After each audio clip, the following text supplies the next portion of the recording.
All right, so in the Middle East, a shadow war has just exploded into the open. The tension between Iran and the United States has hit a terrifying new peak. What was supposed to be a contained conflict is now on the verge of spiraling into a massive regional disaster. To really get a grip on how we got here, we have to start with a simple but, well, a seemingly impossible question. It's really at the heart of this whole escalation.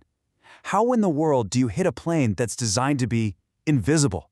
Because, get this, that is the unconfirmed, absolute bombshell claim coming out of Tehran. Iran is saying it actually tracked and hit a U.S. F-35. You know, the most advanced, most elusive stealth fighter jet on the entire planet.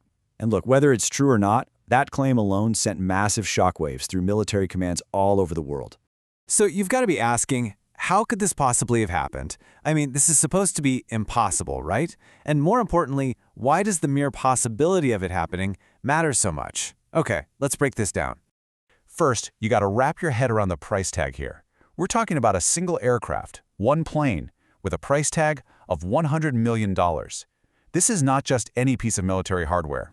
So what's the big deal with the F-35? Well, its entire design is built around one single idea: stealth. It's basically a ghost in the sky. It's engineered from the ground up to be nearly invisible to enemy radar, which is exactly why hitting one should be, for all practical purposes, impossible. So how could Iran have pulled this off? Well, the leading theory among military analysts sounds like something straight out of a spy movie. It starts with a brand new, highly sophisticated Chinese air defense system. The theory goes that this system was smuggled into Iran, hidden in trucks marked as humanitarian aid. And from there, it did the unthinkable. It got a radar lock on that invisible F-35. A missile was fired. It didn't destroy the jet, but it damaged it just enough to force it to turn back. And the reaction? A complete, deafening silence. Both American and Israeli air operations were immediately put on pause. They had to stop everything to figure out how their most advanced, most expensive weapon had suddenly become vulnerable. And that one single event on the battlefield, that one damaged jet, sent a massive shockwave all the way to Washington. A shockwave with a $200 billion price tag. So right after this F-35 incident, the Pentagon sends an emergency budget request over to the White House. And the number is just jaw-dropping: $200 billion. Now, to really understand how insane that number is, let's put it in context. $200 billion is just for the first few weeks of this conflict. The entire multi-year Iraq war, that cost $839 billion in total. This single request is signaling that the Pentagon is gearing up for a conflict on a scale that is just, well, unimaginable. But here's where it gets really messy. While the price tag is going through the roof, the whole reason for this war is starting to completely unravel, and it's creating chaos back in Washington. You won't believe this. The head of U.S. intelligence, in public testimony, basically blew up the entire official story. They testified, and I'm quoting here, Iran is years from being able to build a missile that can reach the U.S. They might get there by 2035. So you see the problem, right? You've got these two totally conflicting realities. On one hand, the official line is, we have to act now, it's an imminent threat. But on the other hand, their own intelligence agencies are saying, no, there is no imminent threat from them. The real strategic dangers are Russia and China.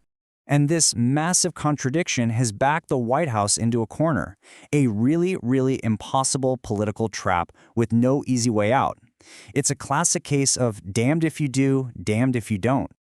I mean, just look at the choices here. They're both terrible. If they withdraw, well, they risk leaving an even more extreme regime in power and making Iran bolder.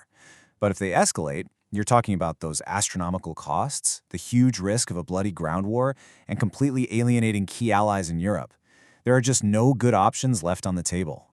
And look, this whole mess isn't just happening in a bubble. The fire is spreading. This is no longer just a US-Iran thing. It's dragging the entire Middle East into the fight. The whole region is on fire. I mean, the dominoes are already toppling over. You've got Israel just burning through its military budget. Qatar, a huge energy supplier for the world, has seen its gas production crippled. Saudi ports are getting hit, and the UAE just had to dismantle an Iranian-backed terror cell. It's escalating everywhere. And the money? My gosh, the money being burned through is just becoming unsustainable for everyone. Israel is spending over $323 million a day. At that rate, its war budget could be gone in 3 weeks. Qatar is already looking at $20 billion in damages. The financial pain is growing just as fast as the military conflict. Okay, so where does all of this leave us?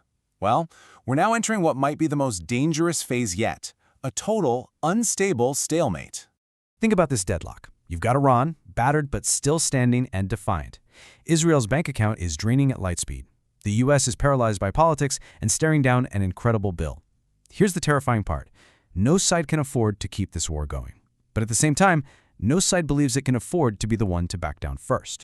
And that leaves us with the one final unsettling question that everyone from generals to diplomats is asking themselves right now. In a conflict where every single side is locked in a losing battle, who is going to blink first?